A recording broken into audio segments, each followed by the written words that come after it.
Hello all and welcome back.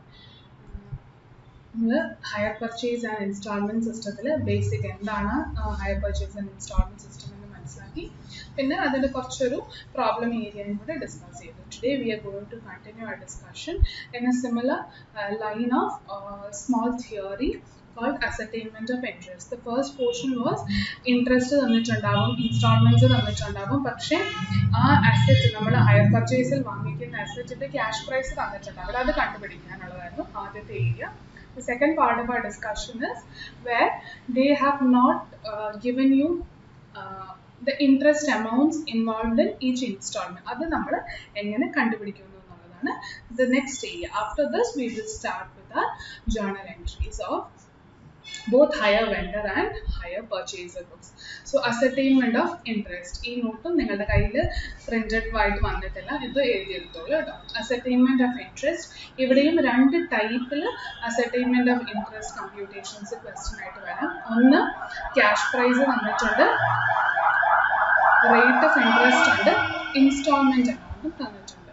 രണ്ടാമത്തെ cash prize എന്നത് അസറ്റിന്റെ നമ്മൾ വാങ്ങിക്കുന്ന പ്രൈസ് തന്നിട്ടുണ്ട്, ഓരോ ഇൻസ്റ്റാൾമെന്റ് തന്നിട്ടുണ്ട്, പക്ഷെ റേറ്റ് ഓഫ് ഇൻട്രസ്റ്റ് തന്നിട്ടില്ല.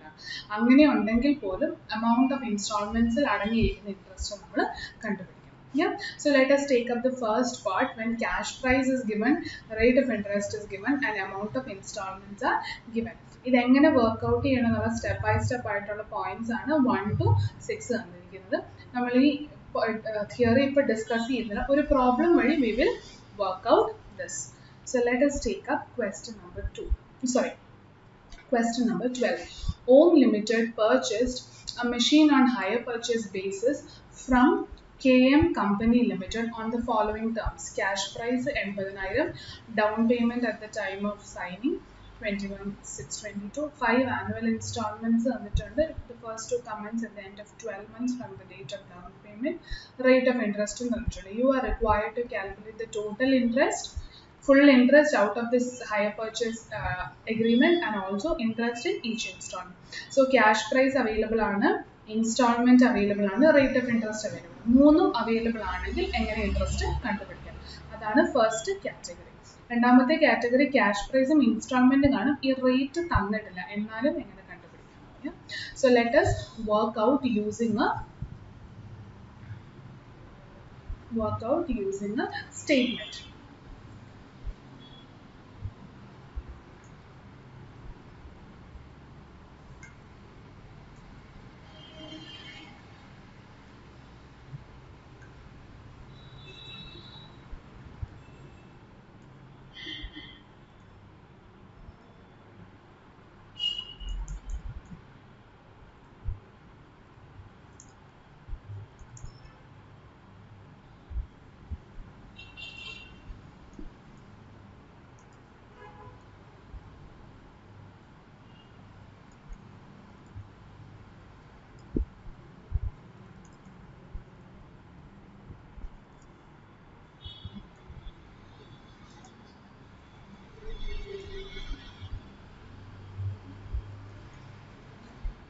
മൂന്ന് head, 4 column heading: particulars,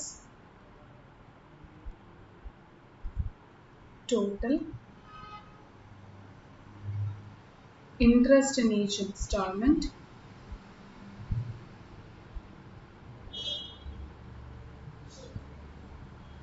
and cash price in each installment. Cash price എന്ന് വെച്ചാൽ ക്യാഷ് പ്രൈസ് HP പ്രൈസ് തമ്മിലുള്ള ഡിഫറൻസ് എന്തായിരുന്നു? ഇൻട്രസ്റ്റ്. അതായത് ക്യാഷ് പ്രൈസിനകത്ത് ഇൻട്രസ്റ്റ് പോർഷൻ ഇല്ല, it is only pertaining to the principal amount. So ഓരോ ഇൻസ്റ്റാൾമെന്റിലും അടങ്ങിയിരിക്കുന്ന ക്യാഷ് പ്രൈസ് നമ്മൾ സെപ്പറേറ്റ് ചെയ്യുകയാണ്. ഇൻട്രസ്റ്റ് ഇൻ ഈച്ച് ഇൻസ്റ്റാൾമെന്റ്, ഇത് രണ്ടിന്റെ സം ആയിരിക്കും ആ ഇൻസ്റ്റാൾമെന്റ് എന്ന് പറയുന്നത്.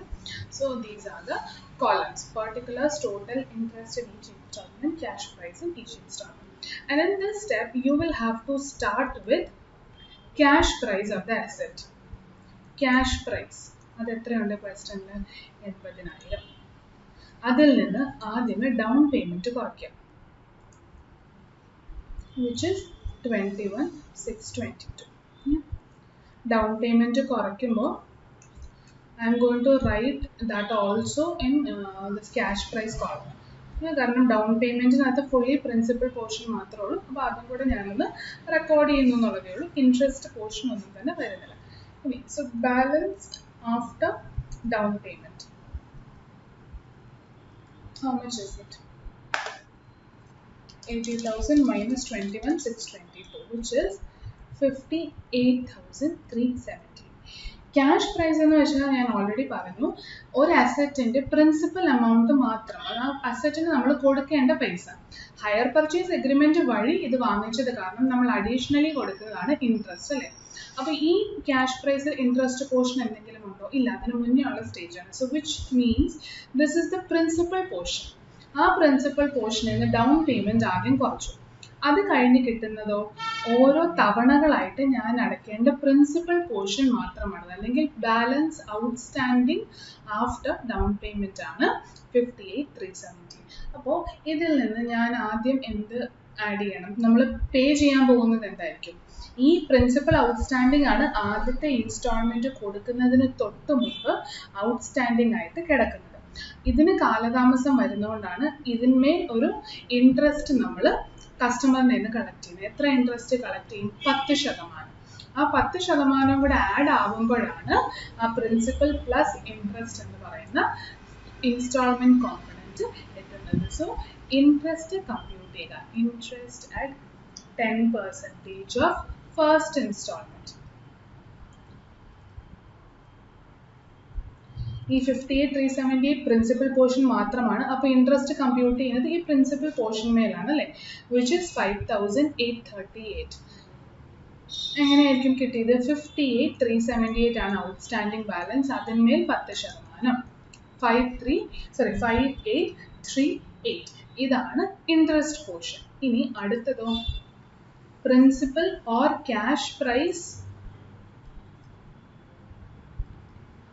included in first installment. അത് എത്രയുണ്ട്? ആദ്യത്തെ ഇൻസ്റ്റാൾമെന്റിൽ അടങ്ങിയിരിക്കുന്ന ഇൻട്രസ്റ്റ് ആണ് നമ്മൾ ആദ്യമേ കണ്ടുപിടിച്ചത്. ഇൻസ്റ്റാൾമെന്റ് എത്രയുണ്ട്? 15,500. അപ്പോൾ 15,500 നിന്ന് ഇൻട്രസ്റ്റ് പോർഷൻ പോയാൽ ബാക്കിയായിരിക്കും ആ ഇൻസ്റ്റാൾമെന്റിൽ അടങ്ങിയിരിക്കുന്ന എൻ്റെ പ്രിൻസിപ്പൽ പോർഷൻ, വിച്ച് ഇസ് 9562. എങ്ങനെ അറൈവ് ചെയ്തത്? 15,400 ഇൻസ്റ്റാൾമെൻറ്റിൽ നിന്ന് ഈ ഇൻട്രസ്റ്റ് പോർഷൻ കുറയ്ക്കുക. ഇനി ഈ ഇൻട്രസ്റ്റ് ഇല്ലാത്ത ക്യാഷ് പ്രൈസ് ആണ് എൻ്റെ പ്രിൻസിപ്പൽ ഔട്ട്സ്റ്റാൻഡിങ്ങിൽ നിന്ന് ഞാൻ കുറയ്ക്കുന്നത്. Why am I doing this? I am ensuring that principal outstandings മാത്രം ഓരോ സ്റ്റേജിലും എനിക്ക് കിട്ടുന്ന രീതിയിലാണ് ഞാൻ വർക്കൗട്ട് ചെയ്യുന്നത്. അങ്ങനെ ചെയ്യുന്നതിൻ്റെ ഗുണം എന്താണ്? അപ്പോൾ ഇൻട്രസ്റ്റ് ഓരോ പ്രാവശ്യവും കണ്ടുപിടിക്കാൻ, ഇൻട്രസ്റ്റ് കൊടുക്കാൻ നമ്മൾ ലയബിൾ ആവുന്ന ആ ദിവസത്തെ പ്രിൻസിപ്പൽ ഔട്ട്സ്റ്റാൻഡിങ് നോക്കുക. അതിന്മേലായിരിക്കണമല്ലോ ഞാൻ ഇൻട്രസ്റ്റ് കൊടുക്കുന്നത്. ആ ഇൻട്രസ്റ്റ് പെർസെൻറ്റേജ് അപ്ലൈ ചെയ്യുക. So it becomes easy. So therefore we are working out this way. Balance outstanding after first installment. 58,378 ൽ നിന്ന് 9562, അതായത് 48,816 ആണ് രണ്ടാമത്തെ ഇൻസ്റ്റാൾമെൻറ്റ് അടയ്ക്കാൻ നേരം ഔട്ട്സ്റ്റാൻഡിങ് ആയിട്ടുണ്ടായിരുന്ന പ്രിൻസിപ്പൽ. അപ്പോൾ ഈ പ്രിൻസിപ്പലിന്മേലായിരിക്കും അടുത്ത ഇൻട്രസ്റ്റ് നമ്മളുടെ കയ്യിൽ നിന്ന് ചാർജ് ചെയ്തിട്ടുണ്ടാവുക. Again interest at 10% of second instalment, 4,882. 48,816 10%. ഇനി അഗൈൻ സെയിം സ്റ്റെപ്പ് റിപ്പീറ്റ് ചെയ്യുന്നു. Cash price included in second instalment നോക്കുക. അതെങ്ങനെ കണ്ടുപിടിക്കാം? സെയിം വേ, ഈക്വൽ ഇൻസ്റ്റാൾമെൻറ്റ്സ് ആയിരുന്നു ഈ ഒരു ക്വസ്റ്റ്യന്. അപ്പോൾ എല്ലാ പ്രാവശ്യവും നമ്മൾ കൊടുക്കുന്ന 15,400 ആണ്. സോ 15,400 നിന്ന് എന്ത് കുറയണം? ഇൻട്രസ്റ്റ് പോർഷനായ 4,882 കുറയണം. ഇനി എന്തുകൊണ്ടാണ് 4,000 ഇൻട്രസ്റ്റ് കുറയുന്നതിൻ്റെ കാര്യം എന്താണ്? ആദ്യം 5,800 ആയിരുന്നു, പിന്നെ കുറഞ്ഞു അല്ലേ?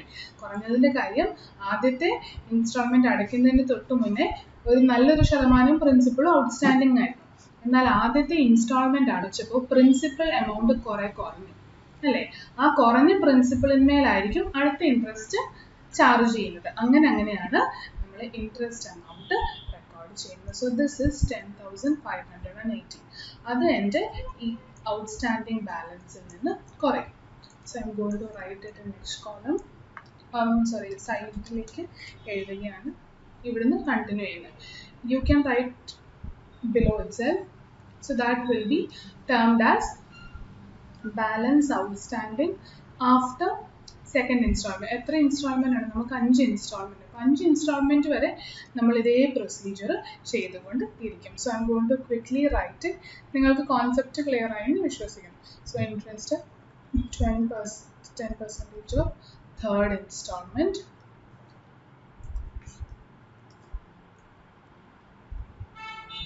$38,298 into 10%, which is 3,830. Any cash price of third installment,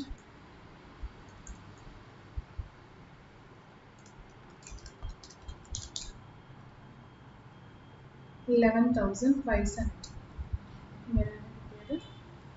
instalment എമൗണ്ടിൽ നിന്ന് ഈ കണ്ടുപിടിച്ച ഇൻട്രസ്റ്റ് കുറയ്ക്കും.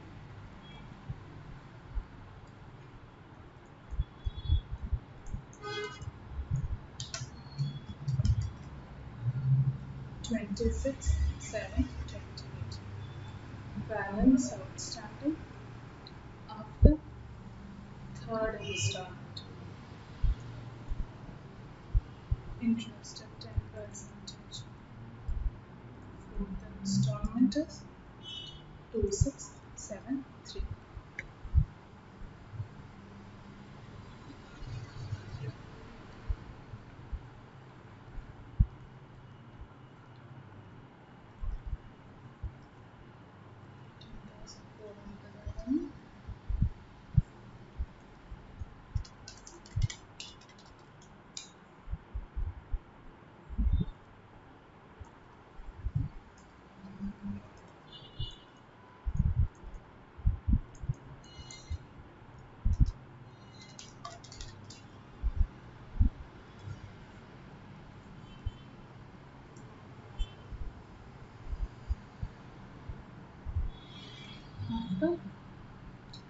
Fourth installment 14,001.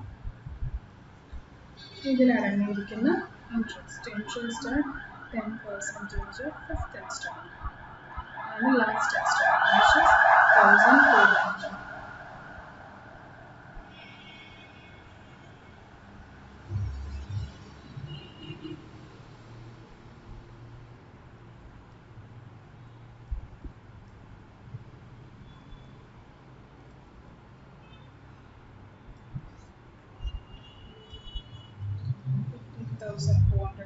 Interest upon so remaining 14,000. 14,000 എന്ന് പറയും. ഈ റിമൈനിങ് ബാലൻസ്, അതായത് എല്ലാ ഇൻസ്റ്റാൾമെൻറ്റും കഴിഞ്ഞപ്പോൾ ബാലൻസ് ഔട്ട്സ്റ്റാൻഡിംഗ് ആയിട്ട് വന്നതാണ്. ഐഡിയലി സ്പീക്കിംഗ് ഇത് 0 ആവണം. അത് വരാഞ്ഞത് നമ്മൾ കമ്പ്യൂട്ട് ചെയ്യുമ്പോൾ കുറേ റൗണ്ടിങ് ഓഫ് ഒക്കെ നടത്തിയിരുന്നു അല്ലെ, ഇൻട്രസ്റ്റ് കമ്പ്യൂട്ടേഷൻ. അങ്ങനെ വന്ന റൗണ്ടിങ് ഓഫ് എററാണ്. അപ്പോൾ ആ റൗണ്ടിങ് ഓഫ് കറക്റ്റ് ഏതൊരു സ്റ്റേജിൽ ചെയ്താൽ this will become 0. So that is not a problem. 1 rupee കിട്ടിയതൊന്നും ഒരു തെറ്റല്ല. ആ റൗണ്ടിങ് ഓഫ് ഇല്ലായിരുന്നെങ്കിൽ അപ്പോൾ ഇത് കറക്റ്റ്ലി നമ്മൾ അടച്ച് പോയേനെ. ഇനി നമ്മൾക്ക് ഈ കോളംസും കമ്പ്യൂട്ട് ചെയ്യാം, കാരണം നമ്മളോട് ടോട്ടൽ ഇൻട്രസ്റ്റ് ഒന്ന് പറയാൻ പറഞ്ഞിട്ടുണ്ടല്ലേ. സോ ഇൻട്രസ്റ്റ് കോളം ടോട്ടൽ ചെയ്ത് നോക്കാം.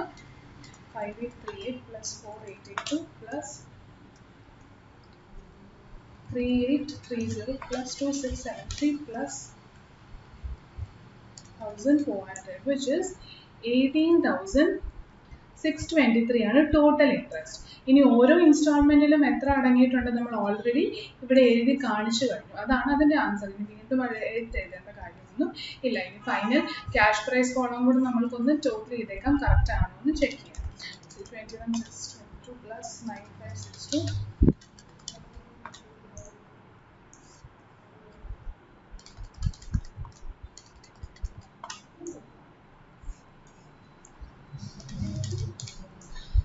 ഇപ്പോൾ ഇവിടെ ലാസ്റ്റത്തെ കോളം നോക്കിയാൽ നമുക്ക് കിട്ടാൻ പോകുന്നത് 79,999.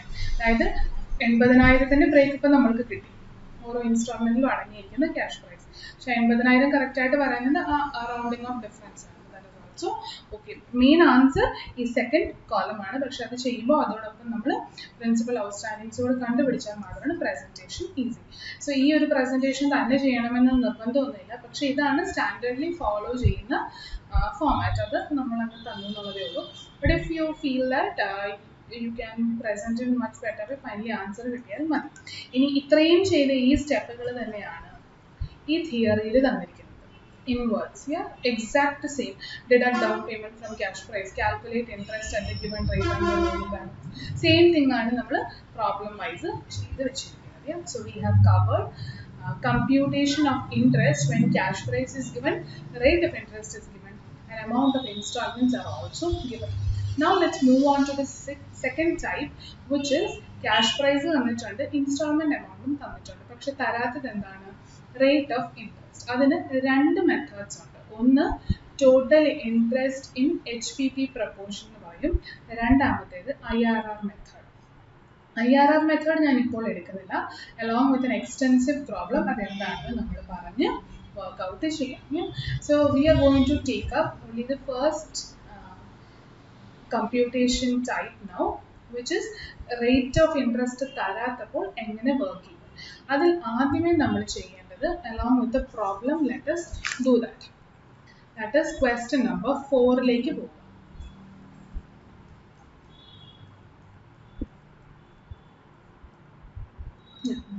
Cash down nil, HP price 20,000, cash price 18,000, term 4 years, installment value 5,000, find out interest. അപ്പോൾ ഇവിടെ നോക്കിയാൽ അറിയാം cash price തന്നിട്ടുണ്ട്, installment amount തന്നിട്ടുണ്ട്. പക്ഷെ എവിടെയെങ്കിലും റേറ്റ് ഓഫ് ഇൻട്രസ്റ്റ് ഉണ്ടോ? ഇല്ല. അപ്പോൾ നമ്മൾക്ക് ഫോളോ ചെയ്യാൻ രണ്ട് മെത്തേഡാണുള്ളത്, HPP ഔട്ട്സ്റ്റാൻഡിംഗ് മെത്തേഡും IRR മെത്തേഡും. IRR മെത്തേഡ് കുറച്ച് ഡിഫിക്കൽട്ട് ആണ്, അല്ലെങ്കിൽ കുറച്ച് ലെങ്തി ആണ്. ബട്ട് ഇപ്പോൾ നമ്മൾ ചെയ്യാൻ പോകുന്ന ഈ മെത്തേഡ് വളരെ സിമ്പിൾ. അപ്പോൾ IRR മെത്തേഡിന് സ്പെസിഫിക്കലി ക്വസ്റ്റ്യനിൽ ചോദിക്കാതെ ഈ രണ്ട് മെത്തേഡിലും ഏതെങ്കിലും ഒന്ന് അപ്ലൈ ചെയ്യേണ്ട സിറ്റുവേഷനിൽ എപ്പോഴും ഇപ്പോൾ ചെയ്യുന്ന ഈ സ്റ്റെപ്പ് അപ്ലൈ ചെയ്തത് തിയറിയിൽ ആദ്യത്തെ മെത്തേഡ് മാത്രം അപ്ലൈ ചെയ്യാം. IRR എന്ന് സ്പെസിഫിക്കലി ക്വസ്റ്റ്യനിൽ പറയുകയാണെങ്കിൽ മാത്രം rate of interest തരാത്ത കേസിൽ IRR അപ്ലൈ ചെയ്തു. So starting point, question number 5 ഉണ്ട്.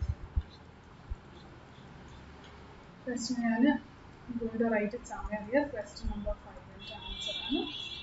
അതിൽ സ്റ്റാർട്ടിങ് നമ്മൾ ചെയ്യേണ്ടത് total interest out of this HP agreement കണ്ടുപിടിക്കുക എന്നുള്ളതാണ്. ടോട്ടൽ ഇൻട്രസ്റ്റ് എങ്ങനെ കണ്ടുപിടിക്കുക? അതായത് ആ ഫുൾ എഗ്രിമെന്റിൽ നമ്മൾ ഏൺ ചെയ്യുന്ന ഇൻട്രസ്റ്റ്. HP പ്രൈസ്, അതിനെയാണ് HPP എന്ന് പറയുന്നത്. HP price minus cash price അല്ലേ? ഇത് തന്നെയാണ് നമ്മൾ ആദ്യത്തെ ക്ലാസ്സിൽ ഡിസ്കസ് ചെയ്ത തിയറിയിലും ഉണ്ടായിരുന്നത്. ഈ ഒരു പോയിന്റ് ക്യാഷ് പ്രൈസ് ആണ് നമ്മൾ മാർക്കറ്റിൽ നിന്ന് വാങ്ങിക്കാൻ ചെല്ലുമ്പോൾ കിട്ടുന്ന അസറ്റിന്റെ വില. അതിൻ്റെ കൂടെ ഇൻട്രസ്റ്റും കൂടെ ചേർത്താണ് HPP പ്രൈസിലേക്ക് എത്തുന്നത്. അപ്പോൾ total interest out of any HPP agreement എങ്ങനെ അറൈവ് ചെയ്യും? HPP പ്രൈസിൽ നിന്ന് അല്ലെങ്കിൽ ഹയർ പർച്ചേസ് പ്രൈസിൽ നിന്ന് ക്യാഷ് പ്രൈസ് കുറച്ചാൽ 20,000 കിട്ടില്ലേ? അതാണ് ആദ്യത്തെ സ്റ്റെപ്പ്. സോ ടോട്ടൽ ഇൻട്രസ്റ്റ് കണ്ടുപിടിക്കാൻ HP പ്രൈസിൽ നിന്ന് ക്യാഷ് പ്രൈസ് കുറയ്ക്കാം. ഇവിടെ ക്വസ്റ്റ്യനിൽ ദാറ്റ് വാസ് 20,000 HP പ്രൈസിൽ നിന്ന് 18,000 ക്യാഷ് പ്രൈസ് കുറയ്ക്കാം. അപ്പോൾ ടോട്ടൽ ഇൻട്രസ്റ്റ് കിട്ടേണ്ടത് 2,000 rupees ആണ്. ഇനി ടോട്ടൽ ഇൻട്രസ്റ്റ് മാത്രം അറിഞ്ഞാൽ പോരാ, ഓരോ ഇൻസ്റ്റാൾമെന്റിനും അടങ്ങിയിരിക്കുന്ന ഇൻട്രസ്റ്റ് നമ്മൾ അറിയണം. അതിനാണ് അടുത്ത ടേബിൾ അപ്പോർഷൻമെന്റ് ഓഫ് ഇൻട്രസ്റ്റ് എന്ന സ്റ്റേറ്റ്മെന്റ്.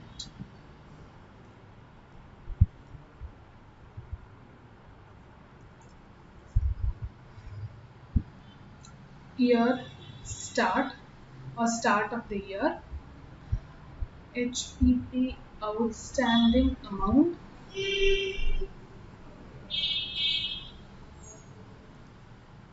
proportion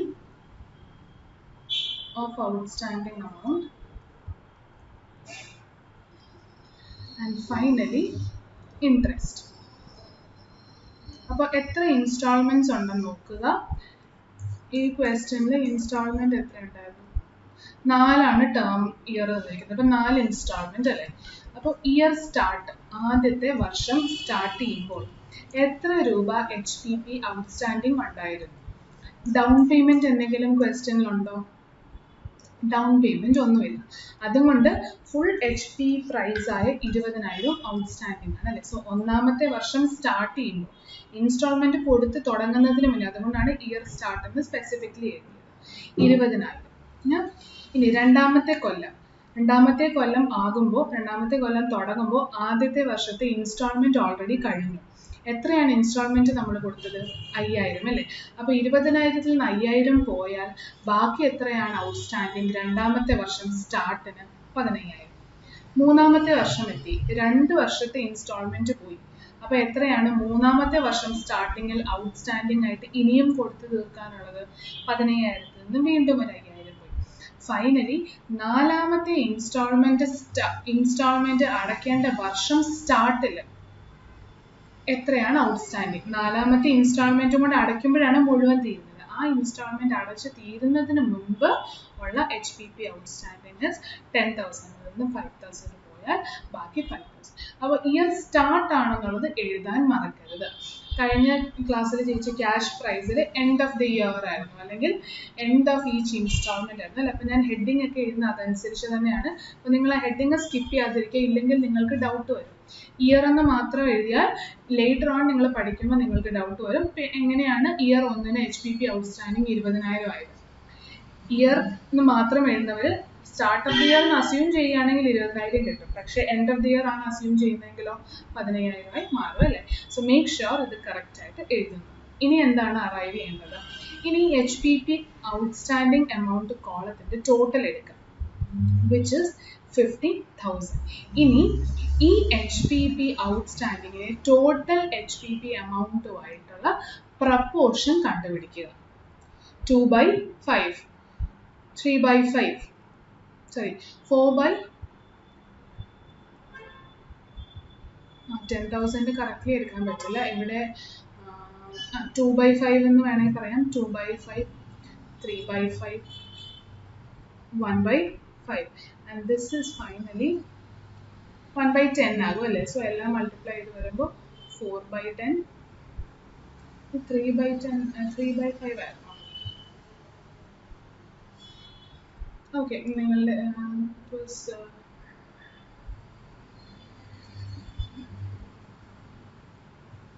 3/10 അല്ലേ സാർ? നിങ്ങൾക്ക് എളുപ്പം ഏതാണോ ആ രീതിയിൽ കണ്ടുപിടിച്ചോളൂ. So 4/10, it will be 3/10, 2/10 and 1/10. Whatever way you want to find out the ratio among these individual HPP outstanding to the total HPP outstanding are column. So you will find that the ratio is 4, 3, 2 and 1. ഈ റേഷ്യോയിൽ total ഇൻട്രസ്റ്റിനെ apportion ചെയ്യുക. Total interest ആദ്യത്തെ സ്റ്റേജിലാണ് നമ്മൾ കണ്ടുപിടിച്ചു കഴിഞ്ഞു, 2,000. ആ 2,000-നെ ഈ പ്രപ്പോർഷനിൽ divide ചെയ്ത് കൊടുക്കുക. അതെങ്ങനെയാണ്? 2,000 into 4/10, 2,000 into 3/10, 2,000 into 2/10, and 2,000 into 1/10. So you will arrive at 800, 600, 400 and 200. Thus 2,000 total ഇൻട്രസ്റ്റിലേക്ക് നിങ്ങൾക്ക് ആൻസർ കിട്ടും. അതായത് ഓരോ ഇൻസ്റ്റാൾമെൻറ്റിലും അടങ്ങിയിരിക്കുന്ന ഇൻട്രസ്റ്റ് അമൗണ്ട്സ് നിങ്ങൾക്ക് അറൈവ് ചെയ്യാൻ പറ്റും. ഇതേ രീതിയിൽ ക്വസ്റ്റ്യൻ നമ്പർ 5-ഉം ഇത് തന്നെയാണ്. On 1st April 2018, a car company sold to Arya Brothers a motor car on hire purchase basis. The total hire purchase was 4,60,000 with down payment of 1,60,000. Balance amount was to be paid in 3 installments of 1 lakh each. The first installment is payable on 31st March 2019. Cash price of the car was 4 lakh. How will Arya Brothers account for interest over 3 accounting years, assuming that the books are closed on 31st March every year? The book of financial year starting in hire purchase. So again, so this was question number 4. This was 4. Sorry. Question number 5 also similar way. Total interest ആദ്യം കണ്ടുപിടിക്കുക. Total interest is HP price minus cash price. So you will arrive at 4,60,000 ആയിരുന്നു HP price. അതിൽ നിന്ന് cash prize പോയാൽ ബാക്കി 60,000 ആണ് total interest. ഇനി എന്താണ് ചെയ്യേണ്ടത്? Apportionment of interest. Apportionment of interest headings എല്ലാം സെയിം തന്നെ. Start of the year start വേണമെങ്കിലും start of the year HPP outstanding, proportion of outstanding amount, and finally interest. ഇവിടെ ക്വസ്റ്റ്യനിൽ 3 വർഷമെന്നാണ് പറഞ്ഞത്. സോ ഫസ്റ്റ് ഇയറിൽ HPP ഔട്ട്സ്റ്റാൻഡിങ് എത്ര ഉണ്ടായിരുന്നു? ക്വസ്റ്റ്യൻ നോക്കിയാൽ അറിയാം 4,60,000 ആയിരുന്നു ടോട്ടൽ HPP. പക്ഷെ അന്ന് തന്നെ ഒരു ഡൗൺ പേയ്മെന്റ് 1,60,60,000 നടത്തി അല്ലേ? അപ്പോൾ ഇയർ 1 ഞാൻ പറഞ്ഞിരുന്നു ഫസ്റ്റ് ക്ലാസ് പറഞ്ഞപ്പോൾ ഡൗൺ പേയ്മെന്റ് എപ്പോഴും നമ്മൾ ഇയർ 0 എന്നാണ് പറയുന്നത്. അതായത് ഫസ്റ്റ് ഇയർ സ്റ്റാർട്ട് ചെയ്യുന്നതിന് മുന്നേ എഗ്രിമെന്റ് എഴുതുമ്പോൾ തന്നെ ആ പേയ്മെന്റ് കൊടുത്തു കഴിഞ്ഞു. സോ ഔട്ട്സ്റ്റാൻഡിങ് എമൗണ്ട് നിങ്ങൾ അറൈവ് ചെയ്യുമ്പോഴും ഫസ്റ്റ് ഇയറിൽ എപ്പോഴും ആ എമൗണ്ട് ആയിരിക്കണം റെക്കോർഡ്, അതായത് ഡൗൺ പേയ്മെന്റ് കഴിഞ്ഞിട്ടുള്ളത്. അപ്പൊ എന്തുകൊണ്ട് ഇതിനു മുന്നേ ഉള്ള പ്രോബ്ലത്തിൽ നമ്മളത് ചെയ്തില്ല? ഇതിനു മുന്നേ ഉള്ള പ്രോബ്ലത്തിലും നമ്മൾ ചെയ്തിരുന്നു, പക്ഷെ ആ ക്വസ്റ്റ്യനിൽ ഡൗൺ പേയ്മെന്റ് വാസ് 0. അതുകൊണ്ട് അത് 20,000 തന്നെയായി. സോ ഓർക്കുക, എപ്പോഴും ഫസ്റ്റ് ഇയറിൽ ഇയർ 0യിൽ നടന്ന ഡൗൺ പേയ്മെന്റ് എന്തെങ്കിലും ഉണ്ടെങ്കിൽ അത് കഴിഞ്ഞിട്ടുള്ളതായിരിക്കും HPP ഔട്ട്സ്റ്റാൻഡിങ്. അതാണ് പ്രപ്പോർഷണൽ ചൂസ് ചെയ്യണം. ഇനി സെക്കൻഡ് ഇയർ, ആദ്യത്തെ വർഷം 1 ലക്ഷം അടച്ചു. അപ്പോൾ രണ്ടാമത്തെ വർഷം സ്റ്റാർട്ട് ചെയ്യുമ്പോൾ 3 ലക്ഷത്തിൽ നിന്ന് 1 ലക്ഷം പോയി. മൂന്നാമത്തെ വർഷം സ്റ്റാർട്ട് ചെയ്യുമ്പോൾ 2 ലക്ഷത്തിൽ നിന്ന് വീണ്ടും 1 ലക്ഷം പോയി. മൂന്നാമത്തെ വർഷം അവസാനമാണ് ഈ 1 ലക്ഷം കൂടെ അടച്ച് പേയ്മെന്റ് സെറ്റിൽ ചെയ്യുന്നത് അല്ലേ? So therefore ratio is 3:2:1 and interest will be 60,000 into 3/6, 60,000 into 2/6, 60,000 into 1/6, 30,000, 20,000, 10,000. So that's 60,000 total. So very simple ആണ്. when rate of interest തന്നിട്ടില്ല, പിന്നെ IRR മെത്തേഡ് ചെയ്യണമെന്ന് ഒരു മെത്തേഡും ഫോളോ ചെയ്യാൻ പറഞ്ഞില്ല. ഇൻട്രസ്റ്റ് കണ്ടുപിടിക്കാൻ മാത്രമേ പറയുന്നുള്ളൂ. അങ്ങനെയാണെങ്കിൽ ഒരിക്കലും IRR മെത്തേഡ് ചൂസ് ചെയ്യേണ്ട കാര്യമില്ല, അത് കുറച്ച് ലെങ്തി ആണ്. ഇത് വളരെ എളുപ്പത്തിൽ നിങ്ങൾക്ക് എമൗണ്ട് കണ്ടുപിടിക്കാൻ പറ്റുന്ന ഒരു ഫോമാറ്റ് ആണ്. അപ്പോൾ അങ്ങനെ ഒരു ക്വസ്റ്റ്യൻ വന്നു കഴിഞ്ഞാൽ ഈ ഒരു മെത്തേഡ് മാത്രം അപ്ലൈ ചെയ്താൽ മതി. IRR സ്പെസിഫിക്കലി പറഞ്ഞാൽ IRR ചെയ്തോളൂ. ഇനി IRR മെത്തേഡ് ഞാൻ ഇപ്പോൾ പറയുന്നില്ല, how to do a problem. അതുകൊണ്ടാണ് ഞാൻ തിയറിയിലേക്കും പോകാനത്. അത് ഒരു എക്സ്റ്റെൻസീവ് പ്രോബ്ലത്തിൽ വി വിൽ ഡിസ്കസ്. ഇനി a smaller area of discussion and working on problems at a time except IRR method. Now let us move on to the most important portion under hire purchase and installment sale transaction, which are how to account in hire purchaser books aanengilum hire vendor book aanengilum.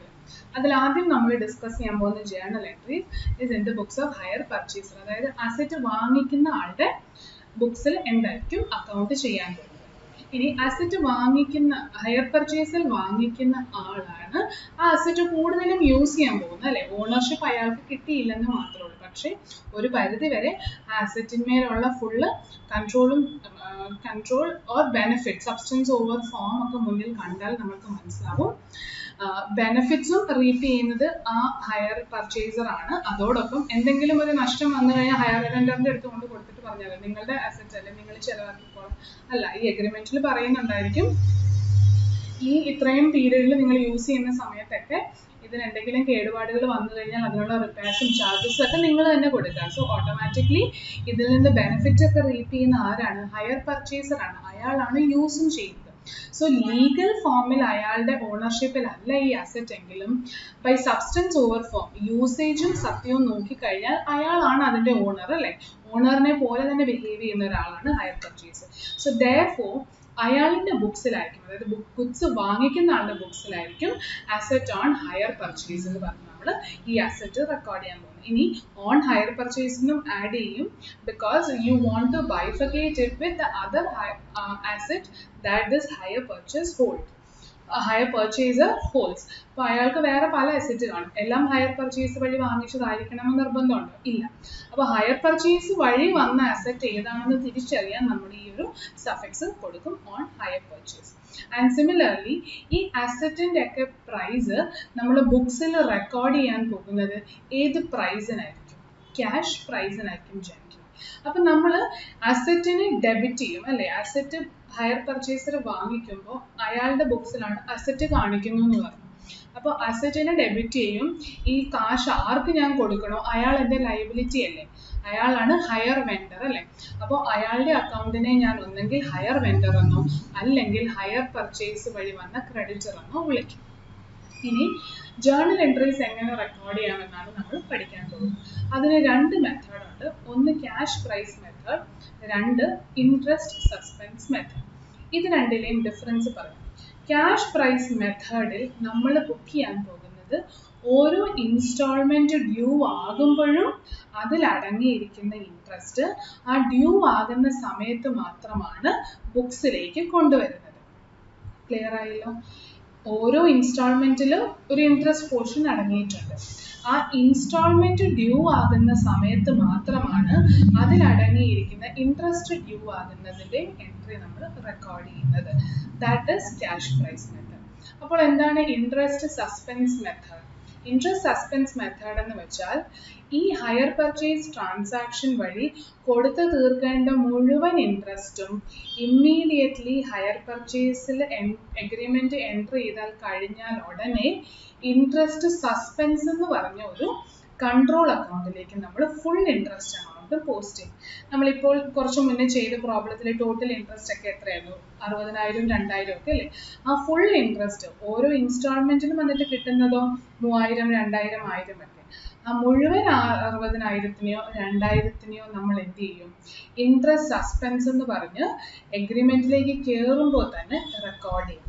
എന്നിട്ട് ഓരോ ഇൻസ്റ്റാൾമെന്റും actually due ആകുമ്പോൾ അതിലടങ്ങിയിരിക്കുന്ന interest ആ സമയങ്ങളിൽ മാത്രം നമ്മൾ ഈ control അക്കൗണ്ടിൽ നിന്ന് എടുത്ത് മാറ്റി എക്സ്പെൻസ് അക്കൗണ്ടിലേക്ക് റവന്യൂ ഐറ്റമായിട്ട് പോസ്റ്റ് ചെയ്യും. അധികം കൺഫ്യൂസ്ഡ് ആവേണ്ട, നമ്മൾ ഡീറ്റെയിൽ രണ്ട് മെത്തേഡും ഡിസ്കസ് ചെയ്യും. അപ്പോൾ ആദ്യത്തെ മെത്തേഡ്, ആദ്യത്തെ എൻട്രി അല്ലെങ്കിൽ ആദ്യത്തെ സിറ്റുവേഷൻ നമ്മൾക്കൊന്ന് നോക്കാം. at the time of entering into agreement. എഗ്രിമെന്റിലേക്ക് കയറുകയാണ് ഹയർ പർച്ചേസ് അല്ലേ? ക്യാഷ് പ്രൈസ് മെത്തേഡിൽ നമ്മൾ പറഞ്ഞു ക്യാഷ് പ്രൈസിൽ മാത്രമാണ് ബുക്സിൽ അസറ്റ് കൊണ്ടുവരുന്നത്. അപ്പോൾ അസറ്റിനെ ഡെബിറ്റ് ചെയ്യുമ്പോൾ എപ്പോഴും ഏത് പ്രൈസ് മാത്രമാവണം? Cash price. ഇൻട്രസ്റ്റിനെ കുറിച്ച് ബോധേഡ് ആവാൻ പാടില്ല. Asset on hire purchase account debit to hire vendor. ഇതേ എൻട്രി തന്നെയാണ് ഇൻട്രസ്റ്റ് സസ്പെൻസിലും വരുന്നത്. പക്ഷേ ഒരു പ്രത്യേകതയുള്ളൂ, interest suspense account method follow ചെയ്യുമ്പോൾ ഒരു അഡീഷണൽ എൻട്രിയും കൂടെ വരും, which is for total interest out of this HP agreement. What is that entry? Cash പ്രൈസിന് അങ്ങനെ ഒരു എൻട്രി ഇല്ല, ടോട്ടൽ ഇൻട്രസ്റ്റിന് വേണ്ടി ഒരു എൻട്രി ഇല്ല. ഇൻട്രസ്റ്റ് ഡ്യൂ ആകുന്നതനുസരിച്ച് മാത്രം റെക്കോർഡ്, അതായത് വരുന്നിടത്ത് വെച്ച് കാണാം എന്നുള്ള രീതിയിൽ നമ്മൾ പോസ്റ്റ് ചെയ്യും. That is all. ഇനി ഇൻട്രസ്റ്റ് സസ്പെൻസിലോ ടോട്ടൽ ഇൻട്രസ്റ്റിനെ നമ്മൾ കൺട്രോൾ അക്കൗണ്ട് ആക്കി വെക്കുകയാണ്. ഇൻട്രസ്റ്റ് സസ്പെൻസ് എന്ന് പറഞ്ഞത് കൺട്രോൾ. ഇനി ഹയർ പർച്ചേസറിനെ സംബന്ധിച്ചിടത്തോളം ഇൻട്രസ്റ്റ് എന്താണ്? എക്സ്പെൻസ് ആണോ ഇൻകം ആണോ?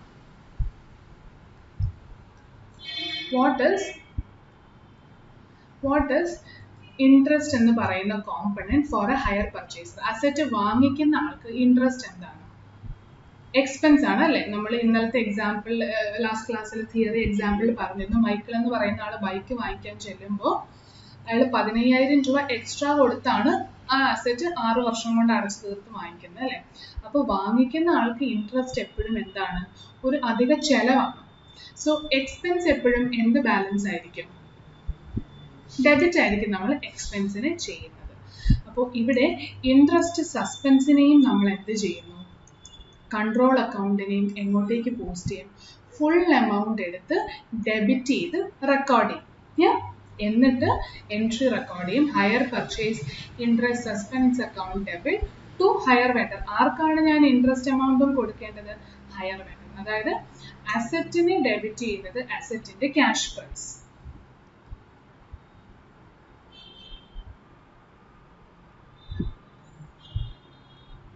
അസറ്റിനെ ഡെബിറ്റ് ചെയ്യുന്നത് അസറ്റിന്റെ ക്യാഷ് പ്രൈസ്. ടോട്ടൽ ഇൻട്രസ്റ്റ് എന്ന് പറഞ്ഞ് ഈ 20,000 ആർക്ക് ഞാൻ കൊടുക്കണം? Higher vendor. ക്യാഷ് പ്രൈസും ആർക്ക് കൊടുക്കണം? 1 lakh ഹയർ വെണ്ടർ. അപ്പോൾ ഇത് രണ്ടും കൂടെ ചേർത്ത് 1,20,000 ഹയർ പർച്ചേസ് പ്രൈസ് ആണ് ആർക്ക് നമ്മൾ കൊടുക്കേണ്ടത്? Higher vendor. അപ്പോൾ ഇൻട്രസ്റ്റ് സസ്പെൻസ് മെത്തേഡ് നോക്കിയാൽ നിങ്ങൾക്കറിയാം ഈ രണ്ട് എമൗണ്ടിനെയും കൂടെ ടോട്ടൽ എന്ന് പറയുന്നത് ഹയർ പർച്ചേസ് പ്രൈസ് ആണ്, 1,20,000. ഇത്രയും ക്ലിയർ ആയല്ലോ? ഇനി അടുത്ത കോമൺ എൻട്രി ഡൗൺ പേയ്മെന്റ്. അതായത് ഇത് ഹയർ പർച്ചേസിൽ എൻട്രി ചെയ്ത ഉടനെ ഉള്ള 2 എൻട്രീസ് ആണ്. അടുത്തത് ഡൗൺ പേയ്മെന്റ് നടത്തുമ്പോൾ. ഡൗൺ പേയ്മെന്റ് നടത്തുക എന്ന് വെച്ചാൽ ഹയർ വെണ്ടറിന് നമ്മൾ അസറ്റിനുള്ളിലാണ് ഡൗൺ പേയ്മെന്റ് ഉള്ളത് അല്ലേ? ക്യാഷ് പ്രൈസിന്റെ കൂടെ ഇൻട്രസ്റ്റും കൂടെ ചേർക്കുന്നതാണ് ഹയർ പർച്ചേസ് പ്രൈസ്. ഈ ഹയർ പർച്ചേസ് പ്രൈസിനെയാണ് നമ്മൾ സ്പ്ലിറ്റ് ചെയ്ത് കാണിച്ചത്. ഓർക്കുന്നുണ്ടോ? 1,15,000 ഡൗൺ പേയ്മെന്റും ഇൻസ്റ്റാൾമെന്റും. ഡൗൺ പേയ്മെന്റ് ഏതിനകത്ത് അടങ്ങിയിട്ടുണ്ട്? ക്യാഷ് പ്രൈസ് അടങ്ങിയിട്ടുണ്ട്. സോ ആദ്യത്തെ എൻട്രി ക്യാഷ് ഡൗൺ പേയ്മെന്റ് ആണ്. അപ്പോൾ ഹയർ പർച്ചേസറിന്റെ കയ്യിൽ നിന്ന് ക്യാഷ് പോവുകയാണ്. ക്യാഷിനെയും ബാങ്കിനെയോ ക്രെഡിറ്റ് ചെയ്യുക. ആർക്കാണ് ഈ കാശ് കൊടുത്തത്? ഞാൻ ലയബിലിറ്റി ആക്കി വെച്ചിരുന്ന ഹയർ വെണ്ടർ, അയാളെ ഡെബിറ്റ് ചെയ്യുക. ഈ എൻട്രി രണ്ട് മെത്തേഡിലും ഒരേപോലെ ആയിരിക്കും. ഇനി അടുത്ത എൻട്രി ഇൻസ്റ്റാൾമെന്റ്. ഡൗൺ പേയ്മെന്റ് കഴിഞ്ഞു. അത് കഴിഞ്ഞ് 1 വർഷത്തേക്ക് നമുക്ക് പ്രത്യേകിച്ച് ഇനി അക്കൗണ്ട് ചെയ്യാനൊന്നുമില്ല. എന്നാൽ 1 വർഷം കഴിയാറാകുമ്പോൾ എന്ത് സംഭവിക്കും? ആദ്യത്തെ ഇൻസ്റ്റാൾമെന്റ് ഡ്യൂ ആകും. ആ ഡ്യൂ ആകുമ്പോൾ എന്ത് ചെയ്യണം? ക്യാഷ് പ്രൈസ് മെത്തേഡ് ആണ് ഫോളോ ചെയ്യുന്നതെങ്കിൽ നമ്മൾ പറഞ്ഞു ഇൻട്രസ്റ്റ് ഡ്യൂ ആകുന്ന അനുസരിച്ചാണ് നമ്മൾ റെക്കോർഡ് ചെയ്യുന്നത്. അപ്പൊ ആദ്യത്തെ ഇൻസ്റ്റാൾമെന്റ് ഡ്യൂ ഡേറ്റ് വന്നേ. അപ്പൊ എന്ത് ചെയ്യണം? അതിൽ അടങ്ങിയിരിക്കുന്ന ഇൻട്രസ്റ്റിനെ ആദ്യം ബുക്സിലേക്ക് കൊണ്ടുവരണം as an expense. So entry will B interest account debit. ഈ ബ്രാക്കറ്റിൽ കൊടുത്തിരിക്കുന്നത് എന്താണ്? Interest on outstanding balance. ഇത് തിയററ്റിക്കലി കൊടുത്തിരിക്കുന്നതുകൊണ്ട് കൺഫ്യൂസ്ഡ് ആവണ്ട.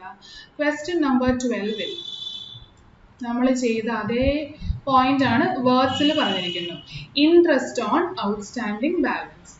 ഈ ക്വസ്റ്റ്യനിൽ ഔട്ട്സ്റ്റാൻഡിംഗ് ബാലൻസ് ഡൗൺ പേയ്മെന്റ് കഴിഞ്ഞിട്ട് എന്തായിരുന്നു? 58,370. അതിന്മേൽ ഇൻട്രസ്റ്റ് 5,830.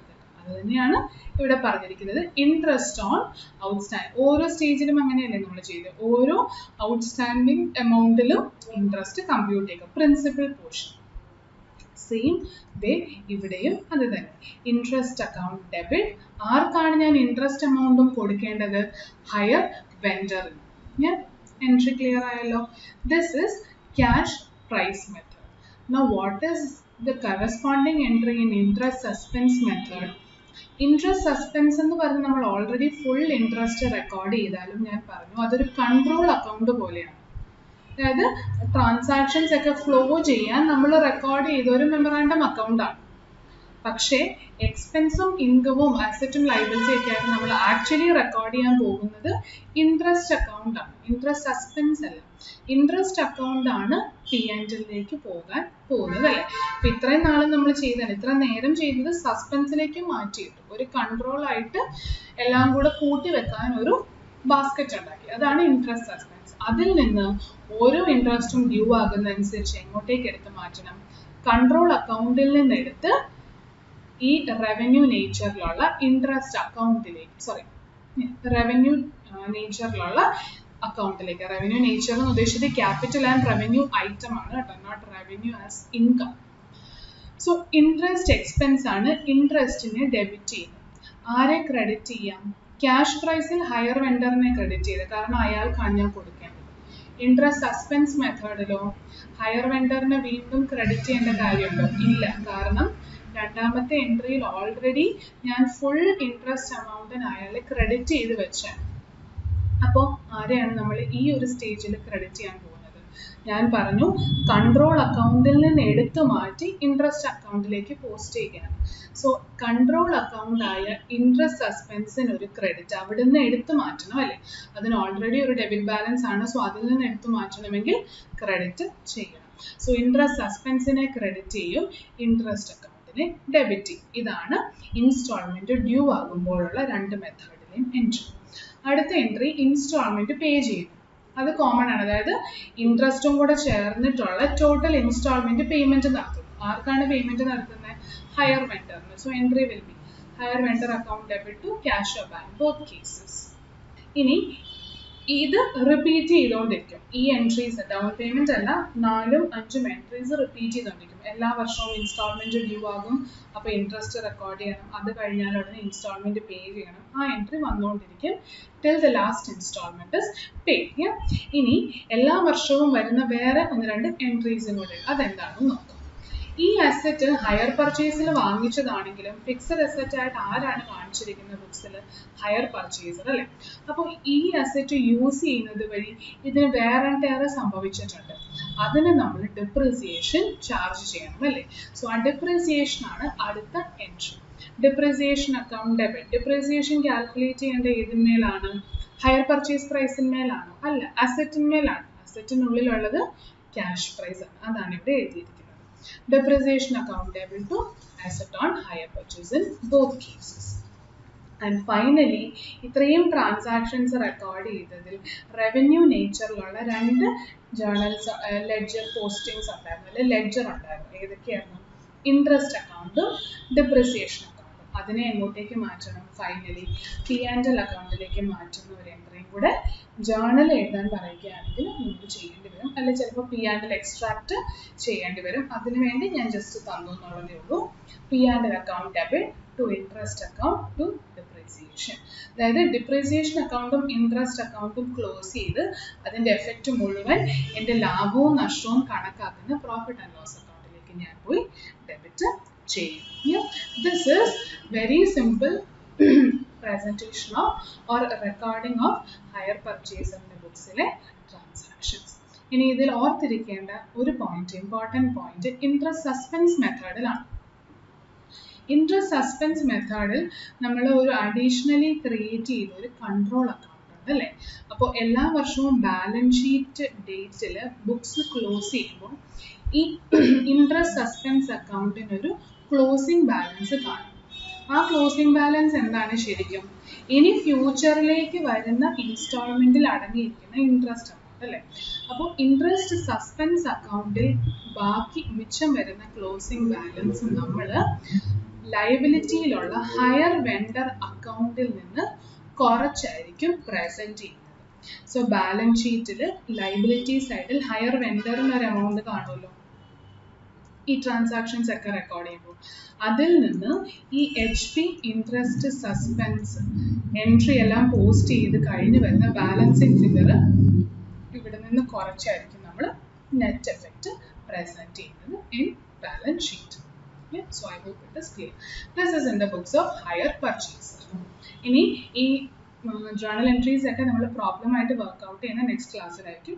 ഇന്ന് നമ്മൾ ജേർണൽസ് ഡിസ്കസ് ചെയ്യുകയാണ്. Next class onward will straight away start problems. അടുത്തത് ഹയർ വെണ്ടറിന്റെ ബുക്സിലുള്ള, അതായത് വിറ്റ് അസറ്റ് ഹയർ പർച്ചേസിൽ വിറ്റ ആളുടെ ബുക്സിൽ എങ്ങനെയാണ് അക്കൗണ്ട് ചെയ്യേണ്ടത് നോക്കാം. അതിലും 2 മെത്തേഡുണ്ട്, സെയിൽസ് മെത്തേഡും ഇൻട്രസ്റ്റ് സസ്പെൻസ് മെത്തേഡും. ഹയർ പർച്ചേസറിന്റെ ബുക്സിലാണെങ്കിൽ സെയിൽസ് മെത്തേഡിനുള്ള പകരമുള്ള പേരാണ് cash price method.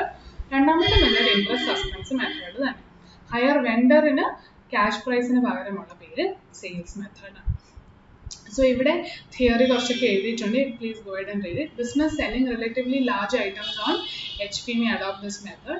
HP sale is generally treated as a credit sale. അതായത് HP-യിൽ നമ്മൾ വിൽക്കുന്ന അസറ്റ് ഒക്കെ ക്രെഡിറ്റ് സെയിൽ ആയിട്ടാണ് ട്രീറ്റ് ചെയ്യുന്നത്. ഈ HP-യിൽ നിന്ന് ജനറേറ്റ് ചെയ്യുന്ന എൻറ്റയർ പ്രോഫിറ്റും, എപ്പോഴും പ്രോഫിറ്റ് തന്നെ ആയിരിക്കും ഒരു പരിധി വരെ കൊടുക്കുന്നത്, അത് മുഴുവൻ ആ വർഷത്തെ സെയിൽ റെക്കോർഡ് ചെയ്ത് ഏത് വർഷമാണോ ആ വർഷത്തെ തന്നെ P&L-ലേക്ക് പോകും through trading account that we will discuss. ഇനി ഇൻട്രസ്റ്റ് സസ്പെൻസ് മെത്തേഡും സെയിൽസ് മെത്തേഡ് പോലെ തന്നെയാണ്, ഒരു എക്സെപ്ഷനേ ഉള്ളൂ. സെയിൽസ് നടത്തുമ്പോൾ തന്നെ ഫുള്ള് ഈ ട്രാൻസാക്ഷനിൽ നിന്ന് കിട്ടേണ്ട ഇൻട്രസ്റ്റ് എമൗണ്ട് നമ്മൾ റെക്കോർഡ് ചെയ്യും, just like higher vendor, sorry just like higher purchase. So first transaction higher vendor എന്ന് വെച്ചാൽ സെല്ലറാണ് കേട്ടോ. സോ അയാളുടെ ബുക്സിൽ ആദ്യം വരാൻ പോകുന്ന എന്താണ്? അസറ്റ് വിൽക്കുന്നതിൻ്റെ entry. when goods are sold and delivered under hire purchase. അപ്പോൾ ഹയർ പർച്ചേസ് വെണ്ടറിൻ്റെ ബുക്സിൽ എൻട്രി വരാൻ പോകുന്നത്, ഇത് ക്രെഡിറ്റ് സെയിൽ ആയിട്ടാണ് നമ്മൾ കൂടുതലും ട്രീറ്റ് ചെയ്യുന്നത് പറഞ്ഞു അല്ലേ. അപ്പോൾ ഒരു HP ഡെറ്റർ ജനറേറ്റ് ചെയ്യാൻ സാധ്യതയുണ്ട്. ചെയ്യുന്നുണ്ട്. അപ്പോൾ കൂടുതലും നമ്മൾ റെക്കോർഡ് ചെയ്യുന്ന HP debtors എന്നാണ്, അല്ല ഹയർ പർച്ചേസർ എന്ന് വേണമെങ്കിൽ വിളിക്കാം. So anyway debtors account debit full cash price to HP sale account. HP sale ആണ് നമ്മൾ ട്രേഡിങ്ങിലേക്ക് പോവേണ്ട എമൗണ്ട്. അങ്ങനെയാണ് നമ്മൾ അൾട്ടിമേറ്റ്ലി ക്രെഡിറ്റ് ചെയ്യുന്നത് P&Lലേക്ക് എന്ന് പറഞ്ഞ പോയിന്റ് വരുന്നത്. So sales method is HP debtors account debit to HP sale. Interest suspense method ആണെങ്കിലോ HP debtors to sale തന്നെയാണ്, പക്ഷെ രണ്ട് എൻട്രി ആയിട്ട് എഴുതി കാണിക്കാം. HP debtors account debit to HP sale. This is full cash price. ഇതിനോടൊപ്പം ഒരു എൻട്രിയും കൂടെ വരും. HP ഡെറ്റേഴ്സിന് ഡെറ്റേഴ്സിൻ്റെ കയ്യിൽ നിന്ന് നമ്മൾക്ക് കിട്ടേണ്ട total interest. HP interest suspense വരുന്നത് അല്ലേ. സോ അതിൻ്റെ എൻട്രി എങ്ങനെ വരണം? ആരുടെ കയ്യിൽ നിന്നാണ് ഞാൻ ടോട്ടൽ ഇൻട്രസ്റ്റ് കളക്ട് ചെയ്യേണ്ടത്? HP ഡെറ്റേഴ്സിൻ്റെ കയ്യിൽ നിന്ന് തന്നെ. സോ ഇൻട്രസ്റ്റ് സസ്പെൻസിന് വേണ്ടിയുള്ള entry HP debtors account debit to HP interest suspense. This is total interest out of HP agreement. ഇനി ഈ രണ്ട് എൻട്രിയും കൂടെ കോമ്പിനേഷൻ ആയിട്ട് ഒരു കോമ്പൗണ്ട് എൻട്രി ആണ് ഇവിടെ എഴുതിയിരിക്കുന്നത്. HP debtors account ഡെബിറ്റ്, രണ്ടിടത്തും ഡെബിറ്റ് ആണല്ലേ. ഫുൾ ക്യാഷ് പ്രൈസും ടോട്ടൽ ഇൻട്രസ്റ്റും ഇവിടെ ആഡ് ചെയ്ത് ഒറ്റൊരു എൻട്രി ആയിട്ട് കാണിച്ചു തന്നുള്ളൂ. ക്രെഡിറ്റിന് രണ്ട് സൈഡ് കാണിച്ചു. To HP sale full cash പ്രൈസിനും to interest suspense total interest. ഒന്നെങ്കിൽ നിങ്ങൾക്ക് ഈ കോമ്പിനേഷൻ എളുപ്പം മനസ്സിലാവുന്നുണ്ടെങ്കിൽ ഇങ്ങനെ എഴുതുക, അല്ലെങ്കിൽ ഈ രണ്ട് സെപ്പറേറ്റ് എൻട്രീസ് റെക്കോർഡ് ചെയ്താലും തെറ്റില്ല, രണ്ടും ഒന്ന് തന്നെയാണ്. സോ ഇത്രയും ക്ലിയർ ആയാലും. ഇനി വിൽക്കുന്ന ആൾക്ക് ഇൻട്രസ്റ്റ് എന്ന് പറയുന്നത് ഒരു വരുമാനമാണ് അല്ലെ, അഡീഷണൽ വരുമാനമാണ്. അതുകൊണ്ടാണ് ഇൻട്രസ്റ്റ് സസ്പെൻസ് ആയിട്ടുള്ള കൺട്രോൾ അക്കൗണ്ടിന് എന്ത് ബാലൻസ് ആണുള്ളത്? ക്രെഡിറ്റ് ബാലൻസ് ആണുള്ളത്.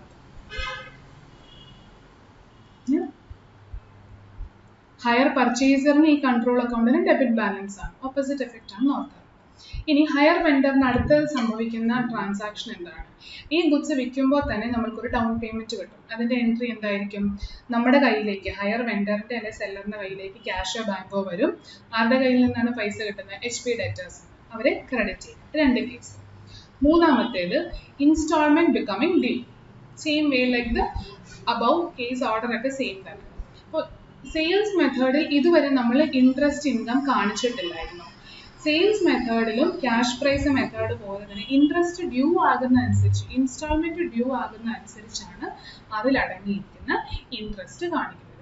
സോ ഹയർ വെൻഡറിന് ഇൻട്രസ്റ്റ് ഒരു വരുമാനമാണ്. സോ ഇൻട്രസ്റ്റിനെ ക്രെഡിറ്റ് ചെയ്യണം. ആരെ ഡെബിറ്റ് ചെയ്യണം? ആരുടെ കയ്യിൽ നിന്ന് വരുമാനം കിട്ടണം? HP debtors.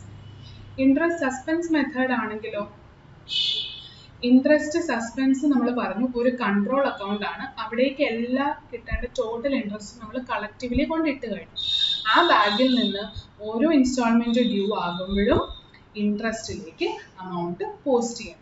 ഇനി ഹയർ വെൻഡറിന് ഇൻട്രസ്റ്റ് എന്ന് പറയുന്നത് ഒരു ഇൻകം ആണ്. സോ ഇൻട്രസ്റ്റ് അക്കൗണ്ടിനെ ക്രെഡിറ്റ് ചെയ്യണം. ഈ ക്രെഡിറ്റ് ബാലൻസിൽ കിടക്കുന്ന ഇൻട്രസ്റ്റ് സസ്പെൻസിനെ അത്രയും എമൗണ്ടിന് ഡെബിറ്റ് ചെയ്യണം. അവിടെ നിന്ന് എടുത്താണ് നമ്മൾ ഇൻട്രസ്റ്റ് അക്കൗണ്ടിലേക്ക് പോസ്റ്റ് ചെയ്യുന്നത്. So interest suspense account debit to interest for the relevant period. അടുത്തത് ഇൻസ്റ്റാൾമെന്റ് കിട്ടുന്നതിന്റെ bank of cash to HP debtors, down പേയ്മെന്റിന്റെ സെയിം എൻട്രി. ഇനി ഫൈനലി നമ്മൾ ഹയർ പർച്ചേസറിന്റെ കേസിൽ റവന്യൂ ഐറ്റം ആയിട്ടുള്ള ലെഡ്ജേഴ്സ് ഒക്കെ P&Lലേക്ക് ട്രാൻസ്ഫർ ചെയ്തു അല്ലെ. അതേപോലെ ഇവിടെ ഇൻട്രസ്റ്റ് എന്ന് പറയുന്നത് ഒരു ഇൻകം ആണ്, റവന്യൂ ഐറ്റം ആണ്. അതിനെ എങ്ങോട്ടേക്ക് ട്രാൻസ്ഫർ ചെയ്യണം? ഇൻട്രസ്റ്റ് അക്കൗണ്ടിനെ ഡെബിറ്റ് ചെയ്ത് P&Lലേക്ക് പ്രോഫിറ്റ് ആയിട്ട് കാണിക്കും. ആൻഡ് ഫൈനലി ഈ HP സെയില് നമ്മളുടെ ഏത് വർഷമാണോ സെയിൽ നടന്നത് ആ വർഷത്തിന്റെ പ്രോഫിറ്റ് ആയിട്ട് മാറണം. ഈ HP ട്രാൻസാക്ഷൻസിലൊക്കെ എൻട്രി ചെയ്യുന്നത് കൂടുതലും അത് തന്നെ ബിസിനസ് ആയിട്ടുള്ളവരാണ്. അപ്പോൾ HP സെയിൽ അസറ്റ് ആണ് വിൽക്കുന്നതെങ്കിലും അവരുടെ ബിസിനസ് ഹയർ പർച്ചേസിൽ അസറ്റ് വിൽക്കുന്നതാണ്. സോ അവർക്ക് ഈ സെയിൽ എല്ലാം തന്നെയാണ് അവരുടെ സെയിൽസ് എന്ന് പറയുന്നത്, അല്ലെ റവന്യൂ അല്ലെ ഇൻകം എന്ന് പറയുന്നത്. സോ ഈ സെയിലിനെ എങ്ങോട്ടേക്ക് ട്രാൻസ്ഫർ ചെയ്യും? ട്രേഡിംഗ് അക്കൗണ്ടിലേക്ക് നമ്മൾ സാധാരണ സെയിൽസ് ട്രാൻസ്ഫർ ചെയ്യുന്ന പോലെ HP sale account to trading അക്കൗണ്ടിലേക്ക് ട്രാൻസ്ഫർ ചെയ്യും. And thus you close sales account also. Again interest സസ്പെൻസിന് ഇവിടെയും ഒരു ഇമ്പോർട്ടൻറ്റ് നോട്ട് ഉണ്ട്. ഇൻട്രസ്റ്റ് സസ്പെൻസ് അക്കൗണ്ടിന് ഒരു ക്ലോസിംഗ് ബാലൻസ് കാണും അല്ലേ. ആ ക്ലോസിംഗ് ബാലൻസ് ഹയർ വെണ്ടറിന്റെ ബുക്കാണ്. അയാളുടെ ബുക്കിലുള്ളത് ഹയർ പർച്ചേസ് ഡെറ്റർ ആണ്. ആരുടെ കയ്യിൽ നിന്ന് കാശ് കിട്ടണമോ അവരുടെ ലെഡ്ജറാണ്. ആ ലെഡ്ജർ അസറ്റ് സൈഡിലായിരിക്കും കാണുക അല്ലെ, ഡെറ്റേഴ്സ്. അതിൽ നിന്ന് ഈ ക്രെഡിറ്റ് ബാലൻസ് ഉള്ള മിച്ചമുള്ള ഇൻട്രസ്റ്റ് സസ്പെൻസ് അക്കൗണ്ടിനെ കുറച്ച് കാണിക്കുക. അതായത് ബാലൻസ് ഷീറ്റിൽ ഹയർ പർച്ചേസ് ഡെറ്റേഴ്സ് എന്ന് പറഞ്ഞൊരു എമൗണ്ട് കാണും. അതിൽ നിന്ന് HP ഇൻട്രസ്റ്റ് സസ്പെൻസിൽ എത്ര ബാലൻസിങ് ഫിഗർ ആ വർഷം അവസാനിക്കുമ്പോഴുണ്ടോ അത് കുറച്ചിട്ട് ബാക്കി പ്രസന്റ് ചെയ്യും. ഇതാണ് journal entries in the books of higher vendor. കൂടുതലും എക്സ്റ്റെൻസീവ് ആയിട്ട് ചോദിക്കാൻ സാധ്യത ഹയർ പർച്ചേസറിന്റെ ബുക്സിലാണ്. കാരണം അവിടെയാണ് അസറ്റ് റെക്കോർഡ് ചെയ്യാനുള്ളത്, ഡിപ്രീസിയേഷൻ കമ്പ്യൂട്ട് ചെയ്യാനുള്ളത്. അപ്പോൾ കുറച്ച് കമ്പ്യൂട്ടേഷൻ കൂടുതലുള്ളതും ഒക്കെ ഹയർ പർച്ചേസറിന്റെ ബുക്സിലാണ്. അപ്പോൾ ഒരു പരിധി വരെ നമ്മൾ കണ്ടിരിക്കുന്നത് ഹയർ പർച്ചേസറിന്റെ ക്വസ്റ്റ്യൻസ് കൂടുതൽ ചോദിക്കുന്നതാണ്. അതുകൊണ്ട് നമ്മൾ ചെയ്യുന്ന പ്രോബ്ലവും മെജോറിറ്റി ഇതിലായിരിക്കും. സോ നെക്സ്റ്റ് ക്ലാസ് നിങ്ങൾ അറ്റൻഡ് ചെയ്യുന്നതിന് മുമ്പ് ഈ ജേർണൽ എൻട്രീസ് നല്ലപോലെ ഒന്ന് മനസ്സിലാക്കുക. ഞാൻ പെട്ടെന്ന് ഡിസ്കസ് ചെയ്ത് പോയി, നമ്മൾക്ക് അറിയാവുന്ന കോൺസെപ്റ്റ് അന്ന് പറഞ്ഞതൊക്കെ തന്നെയാണ്. ഇനി ഓരോ പ്രോബ്ലം ചെയ്യുമ്പോൾ we will again talk about these journal entries and record accordingly, so that നിങ്ങൾക്ക് എന്തെങ്കിലും കൺഫ്യൂഷനോ ഡൗട്ടോ ഉണ്ടെങ്കിൽ അത് അപ്പോൾ ക്ലിയർ ആയിക്കോളും. So please revise it and come before the next class. So till we meet again, stay safe and happy.